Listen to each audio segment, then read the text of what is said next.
Dear students of SSC second year, welcome to my online class. This is Monwara Begum, lecturer in English, Kornopuli Ajay Chaudhary College, Kornopuli, Chattogram. Hope you are safe and sound by the grace of the Almighty Allah. Dear learners, we have already discussed modifier. So, today I am going to discuss modifier and this is part 2. প্রিয় শিক্ষার্থীরা, modifier সম্পর্কে তোমাদের এর আগেও আলোচনা করা হয়েছে।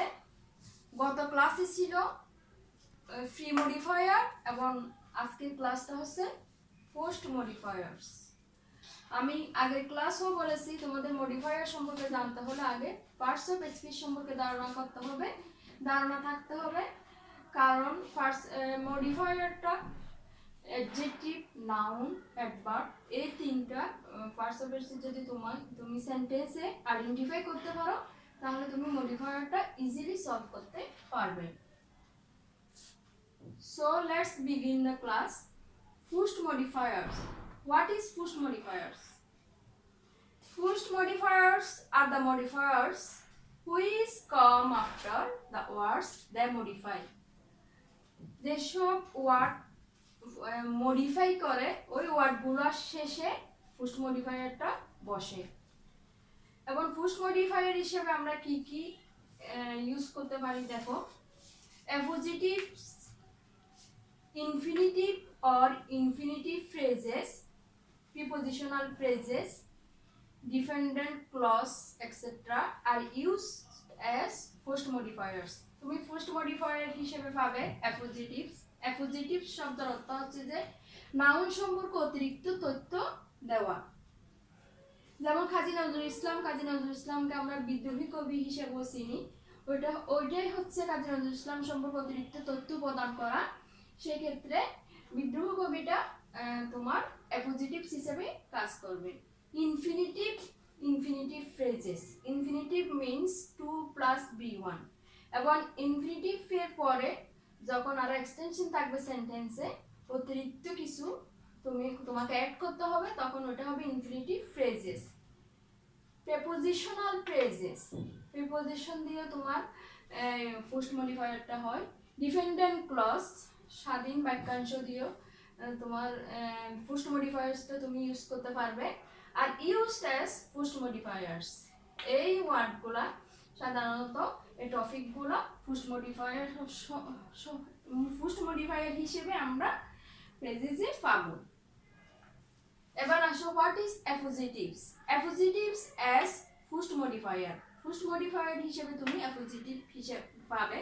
Appositive is added something new about the subject or noun. Noun ওই সেন্টেন্সের সাবজেক্ট অথবা নাউন সম্পর্কে যখন তুমি অতিরিক্ত তথ্য প্রদান করবে তখন ওটা অ্যাপোজিটিভ হিসেবে তুমি গণ্য করবে। এখানে আমি একটা এক্সাম্পল দিছি, দেখো। Cox's Bazar, the longest sea beach in the world is in Bangladesh. Cox's Bazar হচ্ছে কি বিশ্বের দীর্ঘতম সমুদ্র সৈকত এবং এটা কোথায় অবস্থিত? বাংলাদেশে। তাহলে কক্সবাজার সম্পর্কে অতিরিক্ত তথ্য প্রদান করছে কোনটা? The longest sea beach in the world. অর্থাৎ কক্সবাজারের আরেকটা নাম হচ্ছে কি বিশ্বের দীর্ঘতম সমুদ্র সৈকত। সুতরাং আমি আগেই বলেছি appositive means added more things about noun or subject.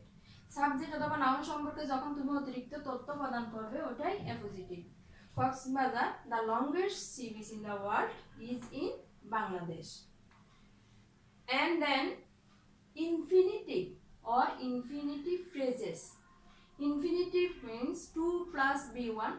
আবার যখন ইনফিনিটিভ এর পরে আরো কিছু থাকবে, অর্থাৎ কমপ্লিট করবে সেন্টেন্সটা, এডিশনাল কিছু থাকবে, সেখানে ওটা হবে ইনফিনিটিভ ফ্রেজেস। তুমি যখন কোয়েশ্চেন সলভ করতে যাবে, ওটা ফ্রেজেস আকারে তোমাদের বুক কোয়েশ্চেনগুলো থাকবে, ওখানে তুমি দেখতে পারবে ইউজ ব্র্যাকেটে থাকবে ফিল ইন দ্য গ্যাপে use infinitive as post modifier, অথবা ইউজ ইনফিনিটিভ ফ্রেজ। ইনফিনিটিভও থাকতে পারে, ইনফিনিটিভ ফ্রেজও থাকতে পারে। যদি ইনফিনিটিভ অনলি ইনফিনিটিভের কথা বলে তুমি তখন ইউজ করবে টু প্লাস বি ওয়ান। আর যদি ইনফিনিটিভ ফ্রেজ থাকে টু প্লাস বি ওয়ানের পরে অর্থাৎ টু প্লাস ভার্বের বেস ফর্মের পরে পুরো সেন্টেন্সটা কমপ্লিট করার জন্য আরো কিছু তোমাকে অ্যাড করতে হবে। There is an example, we need a boat to go to the island.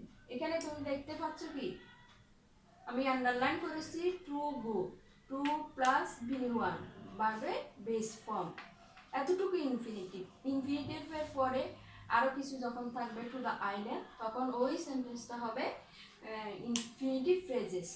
অর্থাৎ তোমাকে মনে রাখতে হবে যদি তোমাকে ইনফিনিটিভ অনলি ইনফিনিটিভ থাকে তুমি তখন ইউজ করবে টু প্লাস বেস ফর্ম। আর যদি ইনফিনিটিভ ফ্রেজ থাকে তাহলে টু প্লাস বেস ফর্মের সাথে পুরো সেন্টেন্সটা কমপ্লিট করার জন্য আরো অতিরিক্ত তথ্য তোমাকে প্রদান করতে হবে।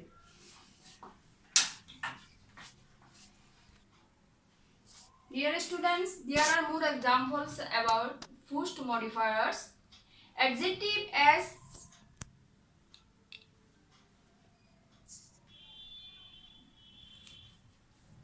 prepositional phrase, preposition plus more informations you have to add. There is an example, the boy in the garden looks upset. In the garden, here in is preposition, so this is prepositional phrase. The boy in the garden looks upset. Adjective as first modifiers, all the members present in the meeting were against the proposal.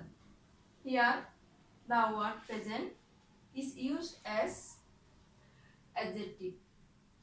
প্রিয় শিক্ষার্থীরা, present শব্দটা adjective হিসেবেও use করা হয় আবার verb হিসেবেও use করা হয়।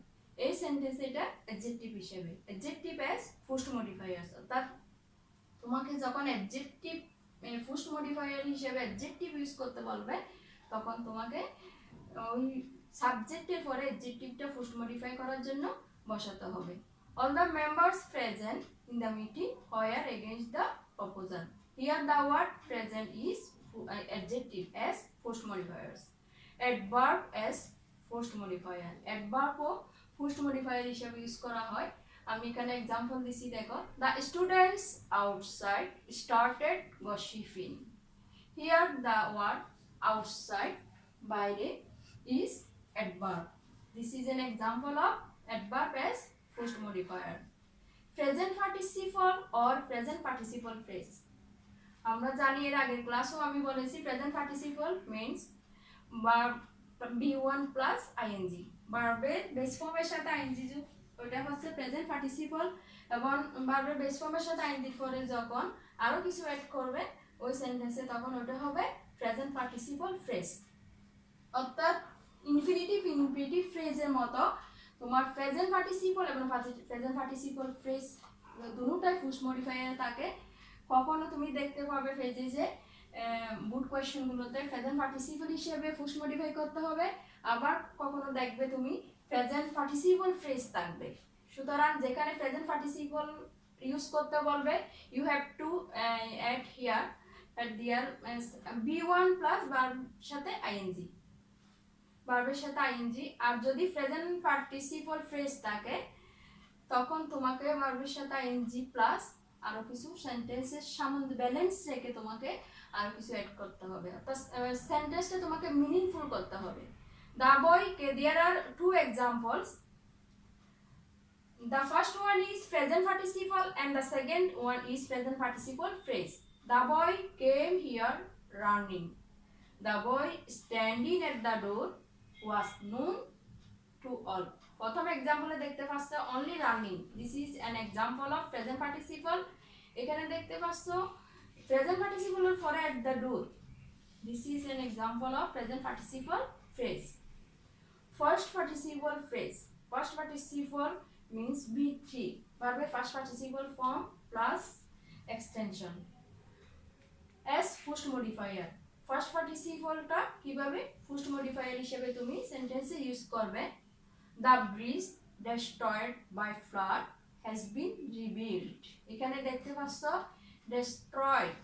This is an example of V3 past participle form plus extension by flood. The bridge destroyed by flood has been rebuilt. This is an example of past participle phrase. There are more appositives. প্রিয় শিক্ষার্থীরা, আমি appositive সম্পর্কে আরো কয়েকটা word তোমাকে দিচ্ছি, দেখো। Education নিয়ে তুমি যদি অ্যাপোজিটিভ লিখো তাহলে সেক্ষেত্রে তুমি লিখতে পারো the backbone of the nation. Kazi Nazrul Islam A rebel poet was born in 1899। এখানে আমি একটা এক্সাম্পল দিছি। কাজী নজরুল ইসলামকে আমরা কি রেবেল পোয়েট, বিদ্রোহী কবি হিসেবে চিনি। বাংলাদেশ সম্পর্কে যদি তুমি অ্যাপোজিটিভ লিখতে যাও তখন তুমি লিখতে পারো a small country. Sundarbans, we know Sundarbans as the largest mangrove forest of the world. সুন্দরবনকে আমরা কি বলি? Largest mangrove forest of the world, পৃথিবীর বৃহত্তম ম্যানগ্রোভ বন। And newspaper, the storehouse of knowledge.